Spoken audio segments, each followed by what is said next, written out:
Imaginez un homme dont les chansons ont fait rire et pleurer la France entière. Un poète espiègle qui, à 90 ans, continue de défier le temps avec son verbe acéré et son cœur indomptable. Pierre Perret, icône de la chanson française, n'est pas seulement l'auteur de refrains inoubliables comme Les jolies colonies de vacances ou Lily. C'est une âme complexe, un conteur d'histoires qui a mêlé humour, révolte et tendresse pour capturer l'esprit d'une nation. Mais derrière les projecteurs, des rumeurs persistantes et des vérités floues ont façonné une légende aussi fascinante que controversée. A-t-il vraiment côtoyé les géants littéraires qu'il revendique? A-t-il embelli son passé pour briller aux yeux de ses idoles? Et quelle passion secrète, quels combats intimes, et quels rêves inachevés se cachent derrière l'homme qui a chanté la vie avec autant de panache? Si vous êtes prêt à plonger dans une saga où se mêlent génie artistique, lutte personnelle, et des révélations inédites sur une figure qui a marqué des générations, restez avec nous. Cette vidéo n'est pas seulement un hommage à Pierre Perret. C'est une exploration captivante d'un homme qui a transformé ses blessures en chansons et ses doutes en poésie. Cliquez sur « J'aime », abonnez-vous, activez la cloche, et embarquez pour un voyage émouvant dans l'univers de cette légende. Dites-nous en commentaire d'où vous regardez et quelle heure il est. Nous adorons savoir jusqu'où cette histoire voyage. Pierre Perret, né le 9 juillet 1934 à Castelsarrasin, dans le Tarn-et-Garonne, est une voix emblématique de la chanson française, un homme dont les textes ont su parler à la fois au cœur du peuple et à l'âme des poètes. Derrière ses mélodies entraînantes et son humour mordant, il y a une vie riche en passions méconnues, en engagements audacieux, et en lutte qui révèle un artiste bien plus complexe que son image publique. Allons plus loin dans son parcours, en explorant des facettes inédites qui captiveront votre imagination et vous feront découvrir un Pierre Perret sous un jour nouveau. Pierre grandit dans le café familial, le Café du Pont, un lieu vibrant où se croisent marins, ouvriers et voyageurs. À Castelsarrasin, il s'imprègne des récits truculents et de l'argot coloré de ses habitués, forgeant son amour pour les mots. À 10 ans, il écrit ses premiers poèmes, inspirés par les chansons de Charles Trenet et les histoires de son grand-père, un ancien marin. Une anecdote raconte qu'en 1944, il griffonna un texte sur un marin perdu en mer, qu'il chanta timidement à sa mère, Claudia. C'était déjà du Perret, dira-t-elle des années plus tard. Cette enfance rude mais chaleureuse façonne son style, un mélange unique d'humour, de tendresse et de révolte contre l'injustice. Peu savent que Pierre nourrissait une passion pour le cinéma, non seulement comme acteur, mais comme scénariste amateur. Dans les années 1950, il écrivait des esquisses de scénarios, rêvant de réaliser un film sur les gens du peuple, inspiré de son enfance. En 1956, il soumit un script à un petit producteur parisien, une comédie dramatique sur un cafetier confronté à la guerre d'Algérie. Bien que refusé, ce projet influença ses chansons, où il raconte des histoires comme des courts-métrages. Son rôle dans Les Patates, 1969, n'était pas un hasard. Pierre y voyait une chance d'explorer son amour pour l'écran, même s'il regretta plus tard de ne pas avoir poursuivi cette voie. Pierre s'est toujours fait le porte-voix des marginaux. Dans les années 1960, il fréquentait les quartiers populaires de Paris, écoutant les récits des immigrés et des travailleurs. En 1965, il écrivit une chanson inédite, Les oiseaux de passage, sur les migrants maghrébins, qu'il ne publia jamais par peur des représailles dans un climat politique tendu. Un ami musicien se souvint. Pierre pleurait en la chantant. Il disait que c'était leur histoire, pas la sienne. Cet engagement se retrouve dans Lily, un plaidoyer antiraciste qui devint un hymne étudié dans les écoles. Pierre était un amoureux de la langue française, mais aussi des dialectes régionaux.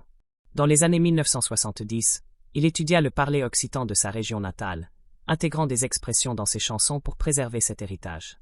Il passait des heures à discuter avec des linguistes amateurs, collectant des proverbes et des dictons. En 1975, il publia un recueil inédit de dictons occitans, distribué localement à Castelsarrasin, un projet qu'il décrivit comme un hommage à mes racines. Cette passion pour la langue enrichit ses textes, où l'argot et la poésie se mêlent avec une rare finesse. Arrivé à Paris dans les années 1950, Pierre plonge dans le monde bohème de Saint-Germain-des-Prés. Il se lie d'amitié avec des figures comme Boris Vian et fréquente des cabarets comme La Colombe. Là, il rencontre sa future épouse, Simone Mazaltarim, qu'il surnomme Rebecca. Leur rencontre, marquée par une dispute passionnée, devient légendaire. Elle m'a traité de provincial arrogant. J'ai dit qu'elle était une Parisienne prétentieuse. 2 heures plus tard, on riait ensemble, raconta-t-il en riant. Leur mariage en 1962 devient un pilier de sa vie, malgré les épreuves, comme la perte de leur fille Julie en 1995, une douleur qu'il canalisa dans des chansons mélancoliques comme La Petite Kurde. Pierre avait un talent méconnu pour l'écriture théâtrale. Dans les années 1980, il écrivit une pièce comique, Les gens du quai, sur une communauté de bateliers, qu'il testa dans un théâtre amateur à Nice. La pièce, bien que jamais produite à grande échelle, fut saluée par les spectateurs pour son humour et sa tendresse. Un acteur se rappela. Pierre écrivait comme il parlait, avec une vérité qui vous touchait. Cette passion influença ses concerts, où il transformait chaque chanson en une petite scénette, captivant le public par sa présence scénique. Pierre était un écologiste avant l'heure.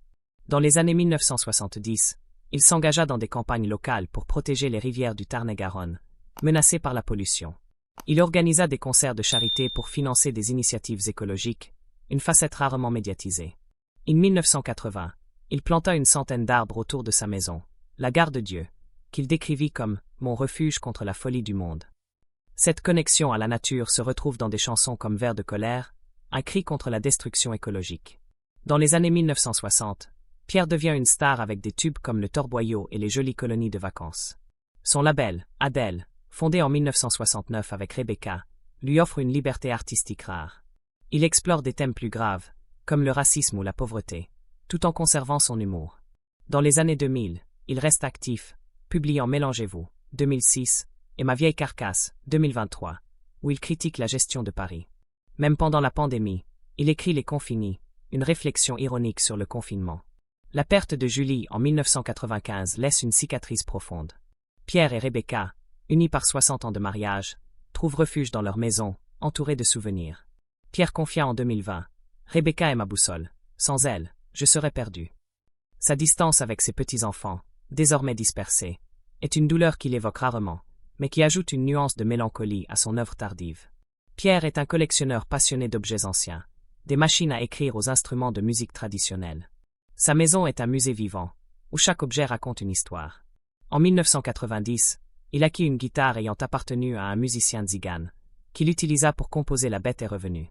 Cette passion pour les objets reflète son amour pour les récits, qu'il tisse dans ses chansons avec une précision d'orfèvre. À 90 ans, Pierre continue de chanter, d'écrire et de provoquer.